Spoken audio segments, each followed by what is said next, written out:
Muito interessante aí essas flores parecendo um macaco, né? Na biologia darwinistas chamam isso de atavismo, né? Fala que a espécie está relembrando o que ela já foi ou uma espécie de hoje relembra o que ela foi no passado. É cada bobagem, nunca vi tanta bobagem. Mas aí é o seguinte, eu fiz o texto sobre, para não dizer que eu não falei das flores, criticando isso aí. Eu coloquei meu nome como Geraldo Sodré, mas eu não chamo Geraldo não. Eu chamo Sodré Neto mesmo. Eu coloquei Geraldo Sodré porque o Geraldo Vandré que escreveu aquele hino da liberdade, né? Chamado para não dizer que eu não falei das flores. Então, essas flores, o que elas são na verdade? Elas são uma brincadeira de Deus com um macaco, ou é evidência de um mesmo fabricante, ou uma criatividade repetitiva do Criador. Porque eu falo do Criador logo porque é o seguinte, o ser humano já sabe bastante de genética, mas não consegue fazer nada assim, quase nada. A gente consegue mal mexer um pouquinho no DNA, sabe? Dar uma correção, é muita dificuldade que o ser humano, com toda a tecnologia, microscópio, laboratório, consegue fazer. Você tem que às vezes comprar uma sequência de aminoácidos, um fragmento de proteína por um preço altíssimo e torcendo para que o seu laboratório fabrique numa qualidade que corresponda à sua pesquisa. Então, quer dizer, o ser humano é extremamente limitado para criar alguma coisa usando DNA, mesmo com toda a nossa pesquisa, nós somos extremamente pobres, medíocres para fazer uma flor que seja, qualquer coisa, né? A gente mal mexe no negócio, vamos dizer assim, né? Bem mal. E o pessoal fala que esse DNA que hoje a tecnologia de ponta não consegue mexer com muita dificuldade, mexer só, né? Acariciar, vamos dizer assim, arranhar a superfície dessa grandiosa realidade. O pessoal fala que isso surgiu de uma sopa primordial, de um meteoro que bateu, de forças não guiadas, né? Desrespeitando totalmente o Deus Criador, que é a base da ciência moderna. Para quem não sabe, a ciência moderna ela aconteceu em terreno cultural judaico-cristão e, portanto, a base do pensamento sistemático foi a crença de que havia um Deus sistematizador, como é o Deus judeu e o Deus cristão, que são os mesmos, né? O próprio Jesus fala, quem vê a mim vê o Pai. Isso foi a base da ciência moderna, por isso que as universidades desenvolveram no Ocidente,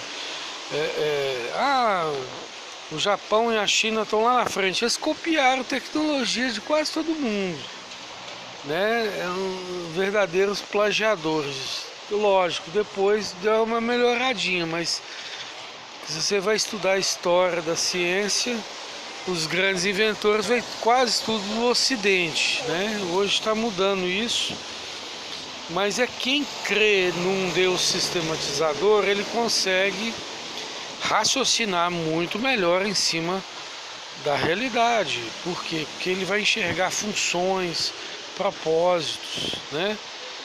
Eu vou dar outro exemplo aí de um artigo que eu publiquei, que foi sobre as funções do apêndice. Porque antigamente acreditavam que o apêndice não tinha função, porque não conhecia a função. Depois veio o darwinismo e reforçou mais essa ideia, elencando 111 órgãos como se fossem vestigiais da evolução, ou seja, tinha função quando a gente era um outro bicho, mas depois não tinha função, ficou o troço ali só pesando e causando doença. Então a ciência moderna já descobriu, confirmando as previsões do criacionismo e do design inteligente, que o apêndice tem muita função, e tem tanta função que as pessoas que sofreram apendicectomia, retiraram o apêndice, tem uma probabilidade gigantesca de desenvolver uma série de doenças, inclusive ataque cardíaco, tuberculose, artrite, doença de Crohn, e aí vai. Mostrando que o apêndice é uma reserva do microbioma que tem um papel de reposição da flora bacteriana, ou microbioma, como quiserem falar. É muito importante, porque o microbioma nosso trabalha metabolizando, fabricando vitaminas, e o apêndice como reserva tem um papel assim, não vou dizer fundamental no microbioma, mas um papel muito importante, né? Então, mas só que o darwinismo entupiu a ciência de bobagem, né? Então essas flores aí tem um parentesco agora com o macaco, é o que eles sugerem quando reclamam o atavismo, né? Sendo que, além de ser um desrespeito ao Criador, um desrespeito à lógica filosófica, matemática, eles ainda desrespeitam a biologia. O darwinismo desrespeita a biologia e desrespeita frontalmente ainda mais a paleontologia. Por quê? Porque a biologia reconhece grupos taxonômicos descontinuados entre si. Então você vai ter bolsas separadas de famílias, gêneros e espécies de outras famílias, gêneros e espécies. Você tem uma descontinuidade de grupos de espécies. Você não está atravessando com cruzamento aquilo ali. E você desrespeita a própria taxonomia de Linneu, que é criacionista, que ficava brincando, Deus criou e eu organizei. Então você desrespeita a cladística, ao falar que está tudo relacionado, sendo que hoje você vê que tudo está separado em grupos taxonômicos, que inclusive é praticamente o mesmo número de grupos taxonômicos dos fósseis. Hoje você tem 2 a 10 milhões de espécies, ou subespécies, variadas, mas em termos de números de modelos, de arquétipos, de grupos taxonômicos a nível de família, é quase o mesmo do registro fóssil, que só tem lá 250, 300 mil espécies, mostrando, e isso eu confirmei com uma das maiores autoridades mundiais em paleontologia, que defendeu tese em 1989 em Harvard, tese doutoral de 1.200 páginas, orientada por Stephen Jay Gould, que é o pai do pontualismo, a maior autoridade em paleontologia na atualidade, que orientou essa tese. O próprio Kurt Patrick Wise me mandou e-mail respondendo, confirmando que é o mesmo número de modelos, de arquétipos que tem no registro fóssil, com 250, 300 mil espécies, tem hoje com milhões de espécies, com 2 milhões a 10 milhões, ou seja, mostrando que o que temos hoje em termos de biodiversidade é apenas uma descendência variada, subespeciativa, de bilhões de formas morfológicas, porque você tem uma espécie de cachorro, mas uma infinidade de formas morfológicas de cachorro. Se você pegar um fóssil do Chihuahua do São Bernardo, você nunca iria dizer que é a mesma espécie, dificilmente, mas você tem hoje bilhões de formas e 2 a 10 milhões de estimativa de termos números de espécies hoje com o mesmo número de grupos taxonômicos, ou seja, mostrando que a nossa biodiversidade é apenas uma descendência variada de tipos básicos ancestrais, né? Então isso está claro, está provado, está muito bem evidenciado, ou seja, as coisas refletem uma subvariação em torno de um modelo X. Então, em torno do modelo Canidae, você tem um monte de variação, em torno do modelo Galináceo, Felidae, e aí você tem várias variações, desculpa aí o pleonasmo, né? Então, o que nós temos também? Nós temos, além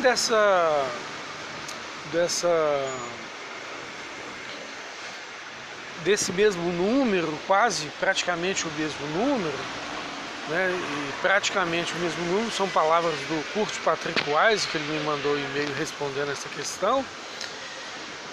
Você tem também um surgimento pronto desses modelos, desses arquétipos no registro fóssil, ou seja, tem as camadas geológicas e o arquétipo, o modelo, ele surge assim, pronto, sem etapas evoluídas antecessoras àquela forma, ou seja, mostrando que o registro fóssil revela que os seres vivos surgiram, aconteceram, eles não evoluíram paleontologicamente falando, eles aconteceram no registro fóssil. É o padrão do registro fóssil, o surgimento do modelo pronto. Isso remete à ideia de criação, aparecimento, remete à ideia também de complexidade redutível, porque realmente os organismos, para sobreviverem, precisam de estar com quase tudo completo ali, não precisa ser tudo também, logicamente que um defeitozinho ou outro, o bicho sobrevive, a planta sobrevive, mas assim, o todo o complexo dele tem que acontecer, né? Igual a gente não viveria sem um fígado, tirou o fígado a gente morre, né? Então dificilmente um ser vivo vai ficar esperando o fígado acontecer nele evolutivamente falando, né? Então, mas a complexidade redutível ela é mais profunda ainda, bioquimicamente.